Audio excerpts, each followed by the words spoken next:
Muling nire-require sa Quezon Province at sa isang kolehiyo sa Camarines Norte ang pagsusuot ng face mask bilang pag-iingat sa kumakalat na malatrang kasong sakit. At nakatutok si Mark Salazar. Nagsimula sa simpleng ubo at sipon ang sintomas ng 2-month-old baby ni Queenie. Pero nauwi ang komplikasyon ng sintomas sa severe pediatric community-acquired pneumonia. Both lungs niya is may plema na nakabara. And then, nag-required na yung pedya na i-admit siya that time. Kasi nga, ang kalaban po namin ay oras. Kasi madami daw po pwedeng mangyari kapag inuwi pa namin siya.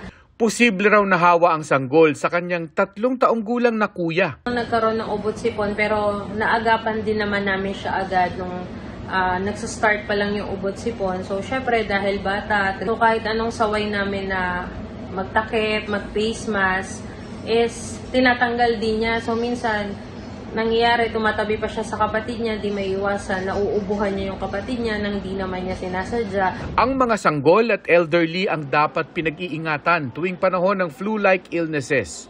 Sa Quezon Province, kung saan may mga komunidad na mataas ang kaso ng mga malatrang kasong sakit, binuhay ang local executive order na nagre-require ng face mask sa mga siksikang lugar sa buong probinsya. Pinag-a-isolate ang mga may sintomas pero optional ang swab testing. Nagpatupad na rin ng no face mask, no entry policy ang Camarines Norte State College dahil sa mga naobserbahang hawaan ng ubot sipon. Ayon sa Department of Health, influenza A, rhinovirus at enterovirus ang karamihan sa mga kumakalat ngayon. Nasa 1% lang ng kaso ang COVID virus. Kung ikaw man daw ay nadadalas ding makakita ng inuubo at sinisipon o ikaw mismo ay may ubot sipon, yan ay dahil ngayon na may panahon talaga ng flu. Dahil nagtatransition tayo mula sa tag-ulan ng habagat, papunta tayo ng taglamig ng amihan. Pero ayon sa DOH, wala tayong flu outbreak. Ayon sa Department of Health, bumaba ng 39% ang kaso ng influenza-like illness sa 2 unang linggo ng Oktubre kumpara sa 2 huling linggo ng Setyembre. At kung ikukumpara ang bilang ng 2 unang linggo ng Oktubre sa parehong petsa noong isang taon, 25% ang ibinaba. Pero sabi nga ng DOH, tama naman at nasa puder ang kagaya ng Quezon Provincial Government na magpatupad ng sariling health protocol, may outbreak o wala. Maging ang publiko dapat daw ay masanay na sa health protocol. Gumagamit po ng mask at saka nagde-disinfect alcohol, lalo na pag maraming tao. Ano pong ginagawa niyo para hindi ho kayo mahawa ng mga virus, mga COVID na yan? Uminom po ng vitamins. Paalala rin ng DOH, magpa-flu vaccine at iwasan ng manigarilyo o vape. Para sa GMA Integrated News, Mark Salazar, nakatutok 24 oras.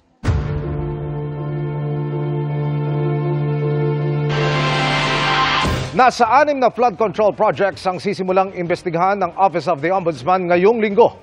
Kabilang ang questionable na mga proyekto sa Bulacan, pati ang sa Oriental Mindoro, na ang kontrata ay napunta sa kumpanyang pag-aari dati ni Zaldico. Nakatutok si Salima Refran. Gugulong na ang preliminary investigation sa ilang maanumalyang flood control projects sa Office of the Ombudsman. Yung case ng Mindoro Oriental at yung case ng Bulacan Ghost Projects, paumpisan ko na this week ang PI.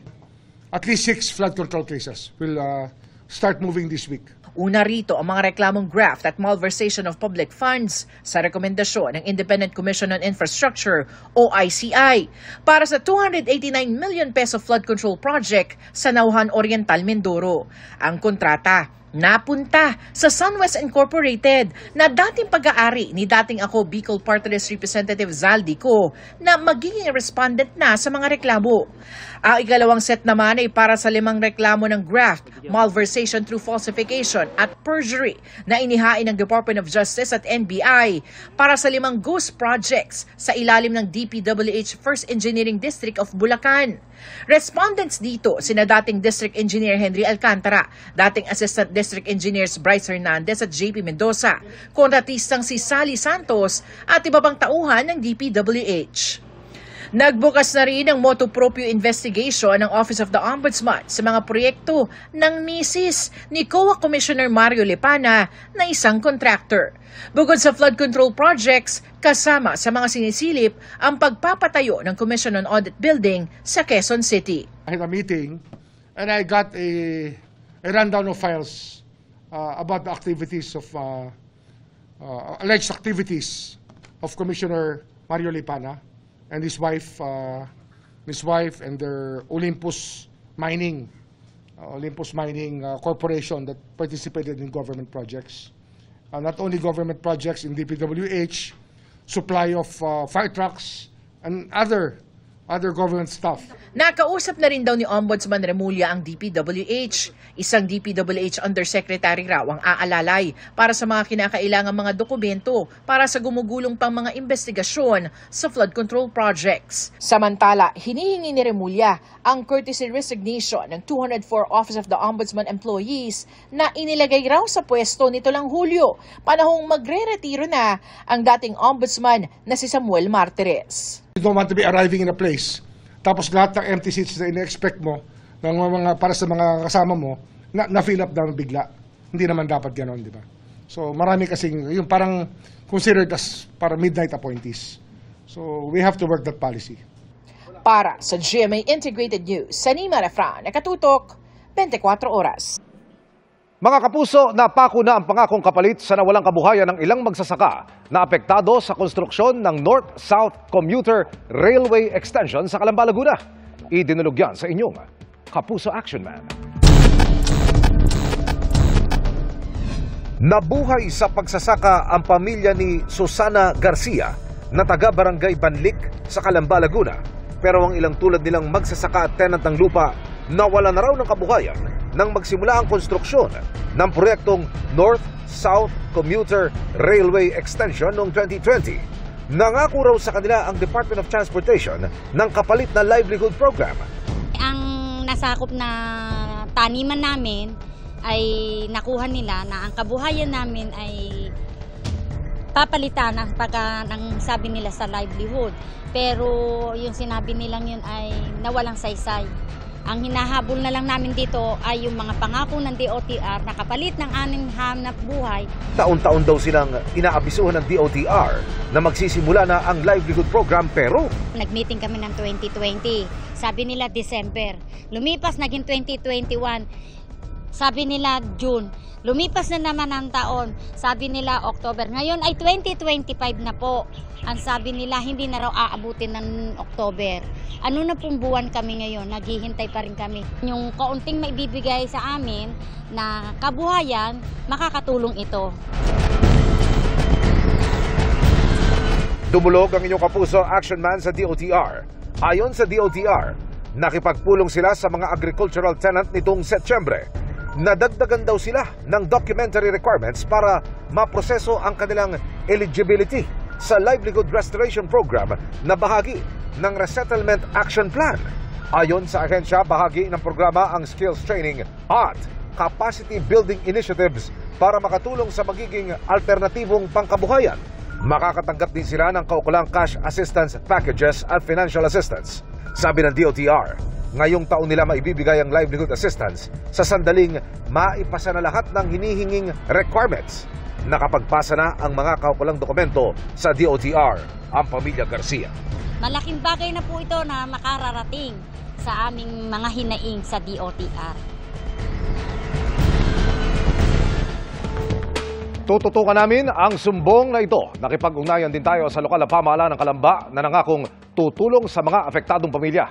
Para naman sa inyong mga sumbong, pwedeng mag-message sa Kapuso Action Man Facebook page o magtungo sa GMA Action Center sa GMA Network Drive, corner Samar Avenue, Diliman, Quezon City.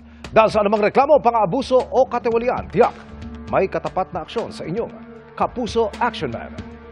May nakahandang posibleng kulungan ng mga masasakdal dahil sa umunoy katiwalian sa mga proyekto kontra baha.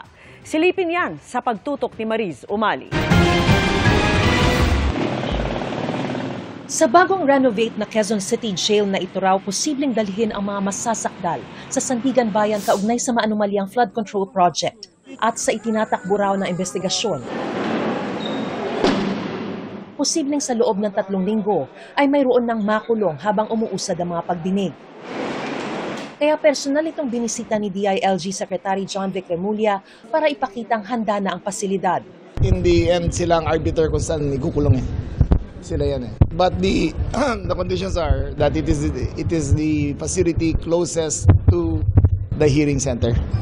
Well, Sandigan Bayan is mga 10 kilometro lang wala dito So ito na ang pinakamalapit. Ang kasalukuyang 700 na jail guard madaragdagan pa. Meron po kami mga pag-graduates dito po lahat.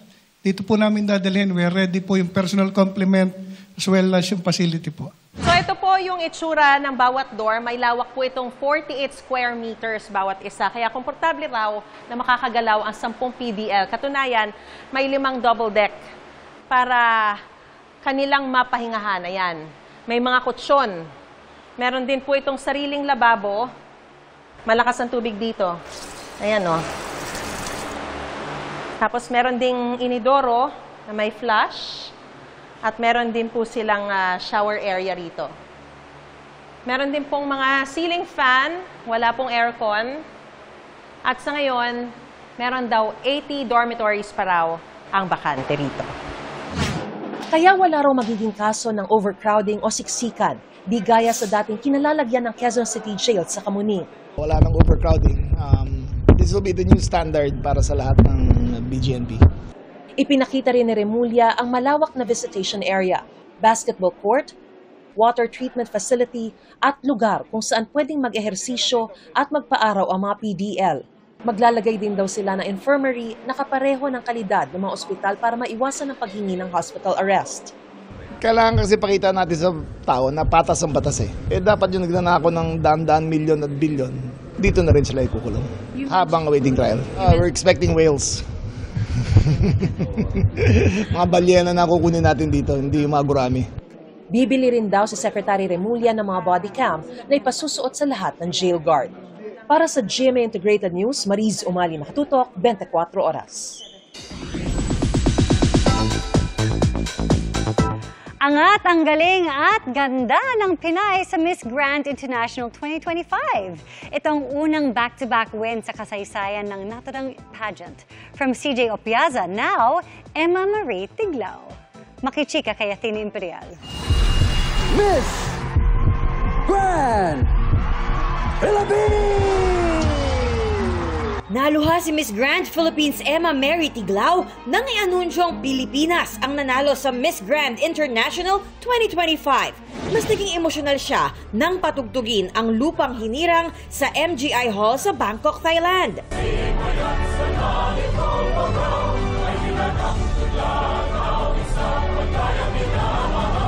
Sabi ng netizen sa pagkapanalo ni Emma, deserve! Dahil she ate, slayed, and left no crumbs. Introduction pa lang, umaapaw na sa confidence si Emma.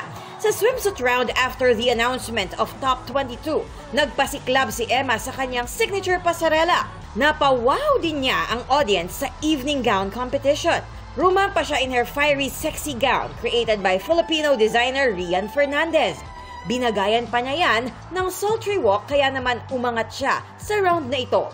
Sa kanyang speech, tinalakay ni Emma ang korupsyon sa Pilipinas na sabi niya ay ugat umano ng pagkasawi ng kanyang mga kababayan tuwing may sakuna.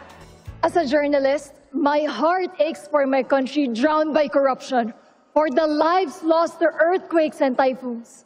Sa Q&A sa top 5 finalists, tinanong sila kung anong mga parusa ang tingin nilang magpapahinto sa iligal na operasyon ng online scammers.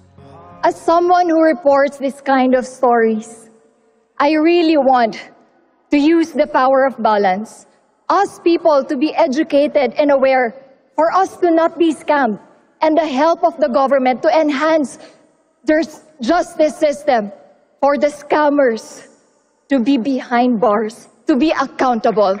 Because one day, I hope that we will live in a peaceful world where no one should deceive just to survive.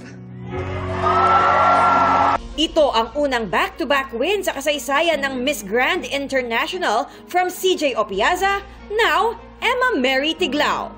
Athena Imperial updated sa Showbiz Happenings! Patay ang isang construction worker matapos gumuho ang bahagi ng ginagawa nilang gusali sa Bonifacio Global City sa Taguig. Sugatan naman ang 3 niyang kasama. Mula po sa Taguig, nakatutok live si Rafi Tima. Rafi.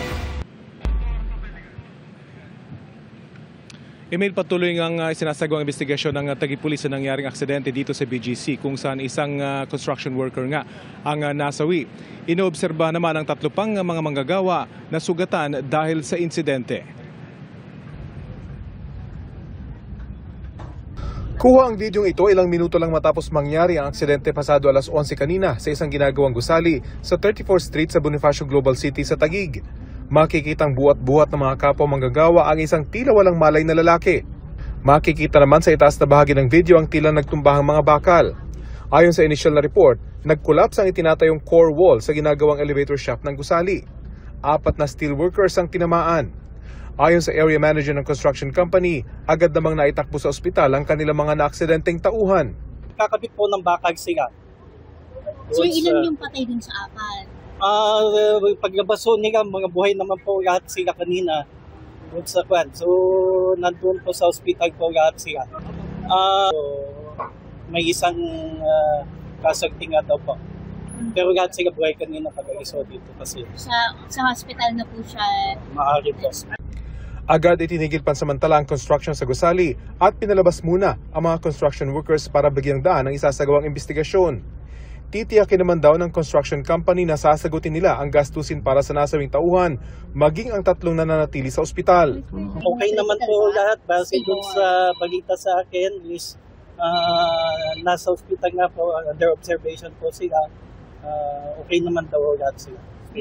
Ayon sa Fort Bonifacio Police Substation 1, sa ngayon hindi pa nila masabi kung kailan may pagpapatuloy ang trabaho sa pinangyarihan ng aksidente. Kailangan daw kasi munang matiyak na ligtas na ipagpatuloy ang konstruksyon sa ginagawang gusali. Sa side po namin, nagkandak na kami ng investigation para kung ma-determine namin kung may criminal liability doon sa pinangyarihan ng insidente. And then, magkakandak pa rin ng third party, BGC. Sila magkakandak din sila ng investigation.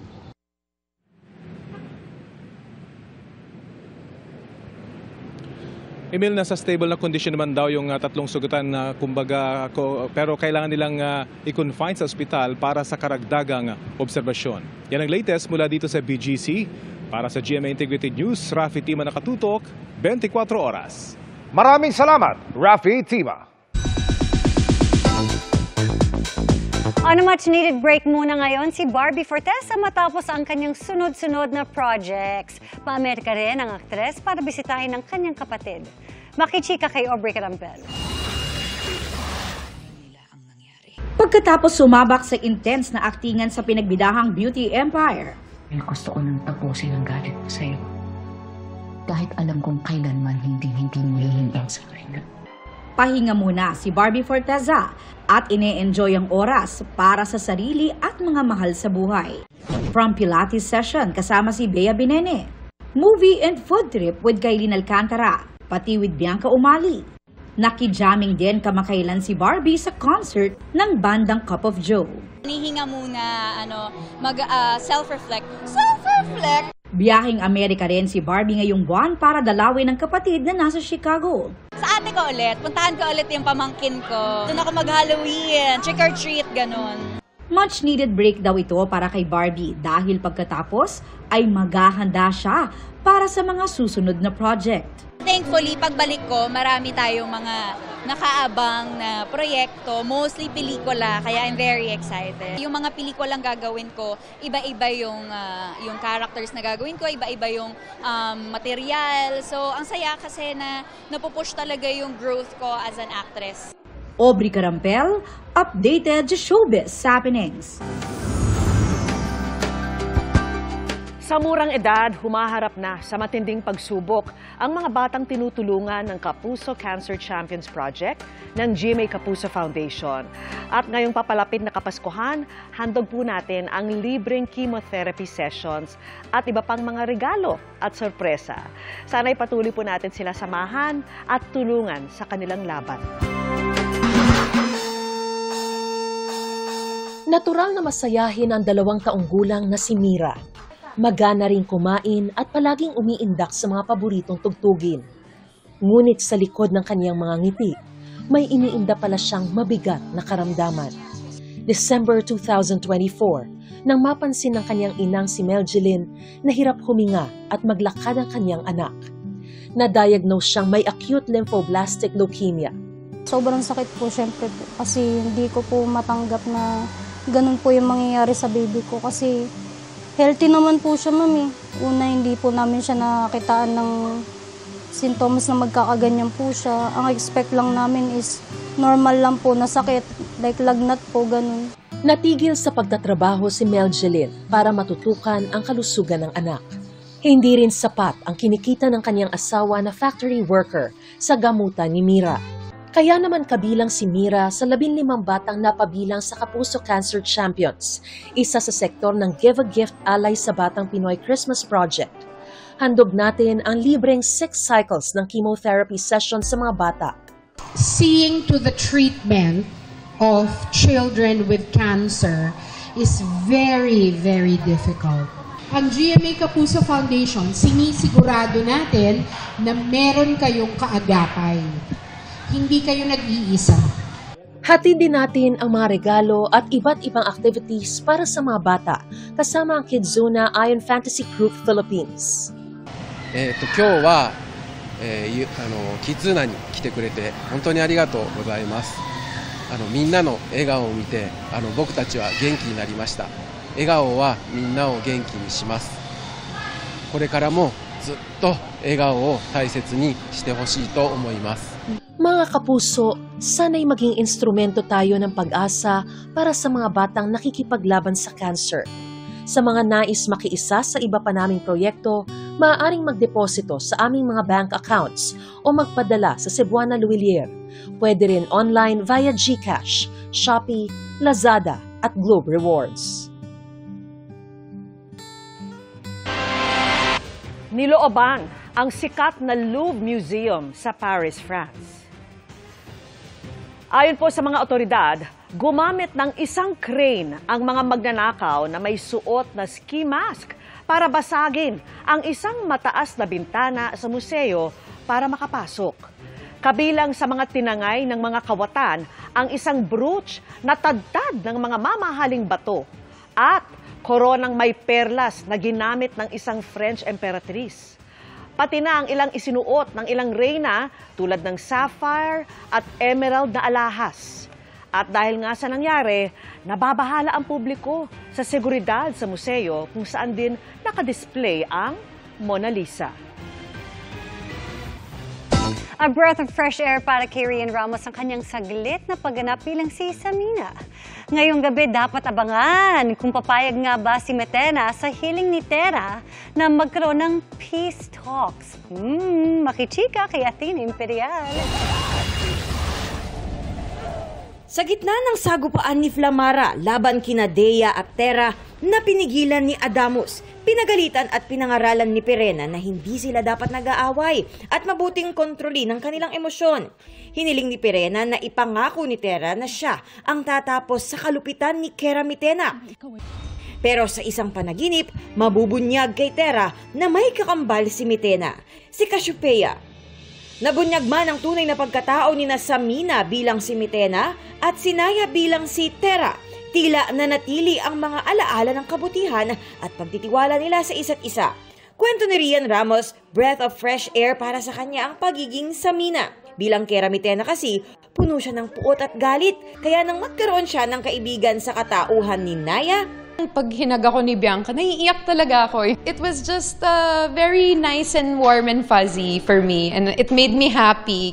Ngayong gabi, masusubok ang paniniwala ni Tera sa kanyang napanaginipan. Magkakaroon nga ba ng peace talks? May pag-asa bang magbago si Mitena? Well, obviously, hindi ko idea yon yung peace talks na yan. So, tignan natin kung paano makipag-usap si Keramitena pag ganyan ang usapan. Pero syempre, since dati niya namang friend si Tera, baka naman pagbigyan niya. Athena Imperial updated sa Showbiz Happenings! Sinampa ng reklamong plunder at graft si dating Narvacan, Ilocos Sur Mayor Chavit Singson. Inihain ito sa Office of the Ombudsman ng mga grupo ng mga magsasaka at mangingisda mula po sa Narvacan, Ilocos Sur. Para raw ito sa pagbili sa 10 hektaryang lupa ng Narvacan Farmers Market sa halagang 149 million pesos. Gayong 49 million pesos lamang anila ang market value. Inareklamo rin ng grupo ang illegal umunong pag-okupa ni Singson sa baybayin ng Sulvec, Ilocos Sur para sa itinayong rest house. Kasama rin sa reklamo sina Philippine Tourism Authority General Manager Robert Dean Barbers at ilang pang opisyal ng Ilocos Sur at ng sangguniang bayan ng Narvacan. Itinanggi ni Singson ang mga alegasyong tinawag niyang walang basihan at malisyoso. Isaan niya itong paglilihis at paninira mula sa political detractors. Sinusubukan pa ng GMA Integrated News na makuha ang panig ni Barbers at ng iba pang inireklamo. Nilinis ng MMDA ang hindi bababa sa 30 daluyan ng tubig sa Metro Manila para mas mabilis na humupa ang baha. Sa isang creek sa Pasig, sandamakmak na basura at water hyacinth ang natanggal. At nakatutok si Darlene Kai. Halos mapuno ng water hyacinth ang Ilugin Creek sa Barangay Pinagbuhatan, Pasig City. Kaya pinagtatanggal yan ng mga kawani ng MMDA at lokal na pamahalaan ng Pasig kaninang umaga. Sako-sakong mga water hyacinth at mga basura ang nakuha mula sa estero. Gumamit din itong automated na panglinis ng estero. Ayon sa MMDA, nalinisan na nila ang hindi bababa sa 30 estero sa Metro Manila sa ilalim ng programang Bayanihan sa Estero. Mas bibilis po yung pagdaloy ng tubig pa, i-increase natin yung capacity at mas mabilis po na makadaloy yung tubig papunta sa ating mga pumping stations. Kasi dito po may 2 tayong pumping stations. Pero kung silted yung daloyan ng tubig, barado ng mga water hyacinth, mabagal po makarating sa ating pumping station yung tubig. Nag-i-stay po yan sa karsada, nagiging cause ng flash flood. Basta kami sa lokal na pamahalaan, siguro natin na kung may mga project tayo, gaya ng pumping station, ng drainage, rehabilitation man o bago, sinisiguro natin na maayos ito.